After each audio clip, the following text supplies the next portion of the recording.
this video, we're going to find the radius and diameter of a circle when we're told the area. So the area in this one is 100 centimeters squared. And we're going to use these steps down here. Now the first step says, write down the formula. So the formula for an area of a circle is A is equal to pi times r squared. So second bit, the second step says sub the values in. Well, I know the area, that's 100, so replace the A with 100. It's equal to pi times r squared. Well, I don't know what the radius is, so we'll just leave it as r squared. Now I need to get r on its own, so I'm going to have to move this pi first.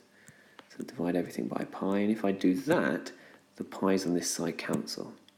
So flipping it over as well, we're going to get r squared is equal to 100 over pi. Now, r squared, the opposite of squaring is square rooting, so I'm going to square root both sides. And that means that the square and the square root cancel out, so I'm left with r is equal to 100 over pi square rooted. Now, if I put that in my calculator, remember to do it carefully, remember to get everything under the square root, I'm going to get this to be 5.64189. And round into two decimal places, it would be 5.64 centimeters. Now the question also asked us to find the diameter.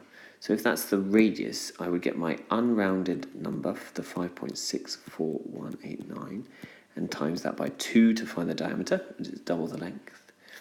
And if I do that, I'm going to get this 11.28379, and rounded to two decimal places, it's 11.28 centimeters.